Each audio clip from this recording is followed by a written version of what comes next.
ಹಾಗಾದ್ರೆ ಅಷ್ಟು ಸಮಯ ಕಡಿಮೆ ಅವಧಿನಲ್ಲಿ ಯಾಕೆ ಇಷ್ಟೊಂದು ದೊಡ್ಡ ಗಲಾಟೆಯನ್ನು ಮಾಡಿದ್ರಿ?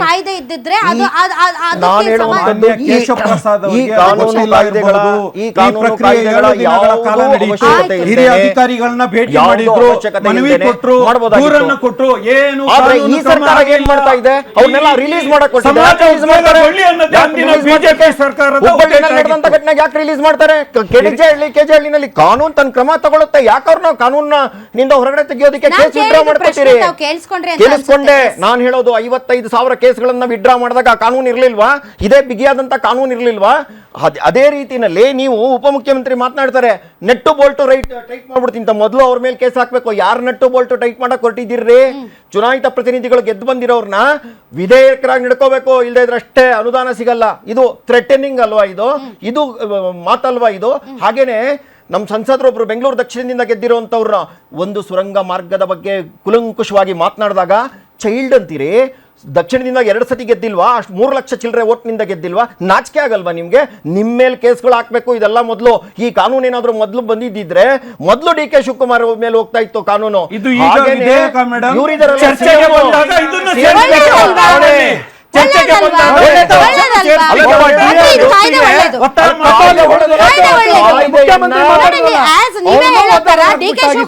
ತೇಜಸ್ವಿ ಸೂರ್ಯ ಅವ್ರನ್ನ ಚೈಲ್ಡ್ ಅಂದಿದ್ದು ಅದು ಒಂದು ರೀತಿಯಾದಂತ ಈ ದ್ವೇಷ ಭಾಷಣದ ಅಡಿಯಲ್ಲಿ ಬರುತ್ತೆ ಅನ್ನೋದಾದ್ರೆ ಒಳ್ಳೇದಲ್ವಾ? ನಿಮ್ ಪ್ರಕಾರ ಒಳ್ಳೇದಲ್ವಾ ಕಾಯ್ದೆ? ರಾಜಕೀಯ ಹೇಳಿಕೆಗಳು, ರಾಜಕೀಯ ದ್ವೇಷದ ಹೇಳಿಕೆಗಳು ಕೂಡ ಈ ವಿಧೇಯಕದಲ್ಲಿ ಸೇರಲಿ.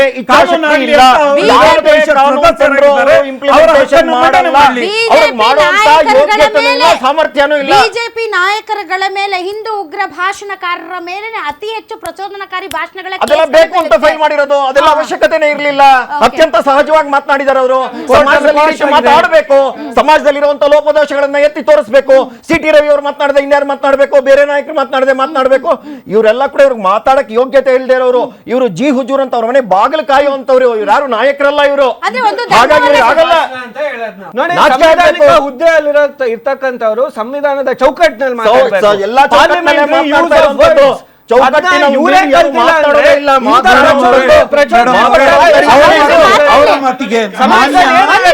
ಕೇವಲ ಒಂದು ಸಮುದಾಯ ಧರ್ಮವನ್ನ ಟೀಕಿಸುವುದೇ ಕೂಡ ನಾವು ಮಾಡಿಲ್ಲ, ಮಾಡಲ್ಲ.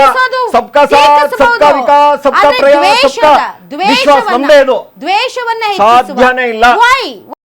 ತುಂಬಾ ಖುಷಿ ಆಗ್ತಾ ಇದೆ.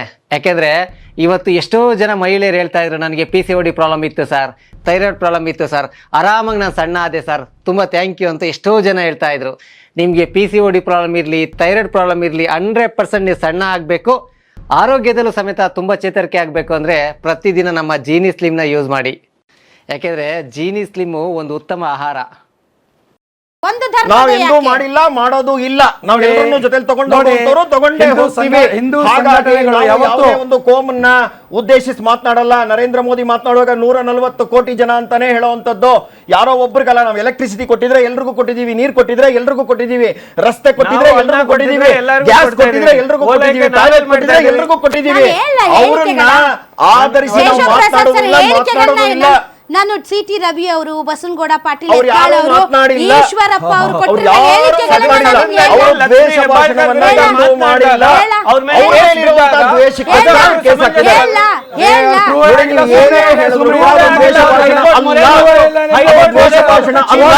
ವಾಪಸ್ ಕಳಿಸ್ರು. ಇವಾಗ ನಾವು ವಿಧಾನಸೌಧದಲ್ಲಿ ಏನೇ ಭಾಷಣ ಮಾಡಿದ್ರು ಕೂಡ ನಿಮಗೆ ಕಾನ್ಸ್ಟಿಟ್ಯೂಷನಲ್ ಪ್ರಿವಿಲೇಜ್ ಇದೆ.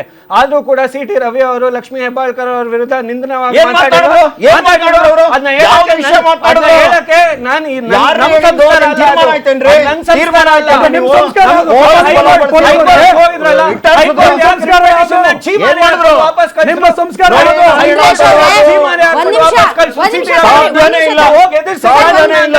ಅಲ್ಲ, ಈ ವಿಚಾರದಲ್ಲಿ ಮಾತ್ರ ನೀವೆಲ್ಲರೂ